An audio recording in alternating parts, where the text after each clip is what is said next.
यावर्षी जुलै महिना संपला तरी पाऊस न झाल्याने लातूर तालुक्यातल्या अनेक भागात पेरण्या रखडल्या होत्या।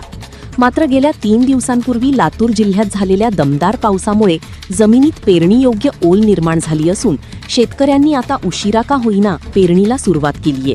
मात्र एल निनोचा धोका लक्षात घेता पुढच्या 15 दिवसांत पाऊस होणार नसल्याचा अंदाज हवामान खात्याने वर्तविला असून आता पेरणीनंतर शेतकऱ्यांसमोर कोणतं संकट उभं राहील हे सांगणं कठीण बनलंय। याचाच आढावा घेतलाय आमचे प्रतिनिधी नितीन बनसोडे यांनी। जुलै महिना संपला तरी पाऊस न आल्यामुळे शेतकऱ्यांमध्ये चिंतेचं वातावरण होतं। मात्र जुलै महिन्याच्या शेवटीला आणि ऑगस्ट महिन्याच्या सुरुवातीला 2 ते 3 दिवस लातूर शहरासह लातूर जिल्हाभरामध्ये पुरेसा पाऊस झाल्यामुळे शेतकऱ्यांनी पुन्हा आता चाड्यावर मूठ धरलेले आहे। आपण या ठिकाणी पाहू शकतो सध्या या ठिकाणी पेरणीचं जे सत्र आहे ते सुरू आहे। या शेतामध्ये सध्या ट्रॅक्टरच्या साहाय्याने या ठिकाणी पेरणी या ठिकाणी सुरू असल्याचं चित्र आपण पाहतो। आणि गेल्या महिन्यात जर पाहायला गेलं तर या ठिकाणी काहीही नव्हतं, कसल्याही प्रकारचा पाऊस नव्हता।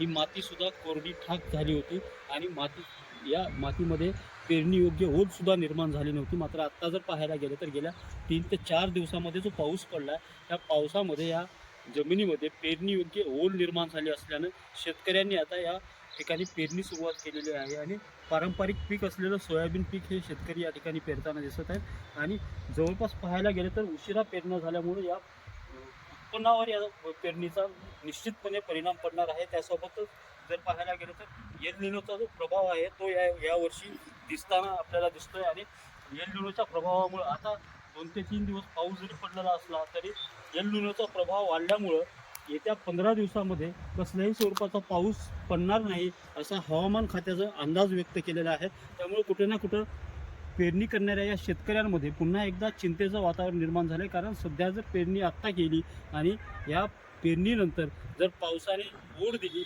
पाऊसच जर नाही पडला तर पेरलेलं बियाणं जे आहे ते उगवणार नाही किंवा पेरलेल्या बियाण्याची उगवण क्षमता जी आहे ती कमी होईल। त्यामुळं कुठे ना कुठे दुबार पेरणीचं संकट येण्याची शक्यता देखील या शेतकऱ्यावरती निर्माण झालेली आहे। आणि एकूणच जर पाहायला गेलं तर शेतकऱ्यावरती जे चिंतेचं ढग आधीपासून दाटलं होतं ते अजूनही चिंतेचं ढग जे आहे ते दाटून आहे। त्यामुळे एकूणच पेरण्या जरी सुरुवात झालेल्या असल्या तरी एल निनोच्या प्रभावामुळे नेमकं काय परिणाम होतोय हे पाहणं आता महत्त्वाचं ठरणार आहे। कॅमेरामन सुनील गवळीसह नितीन बनसोडे, एकमत डिजिटल।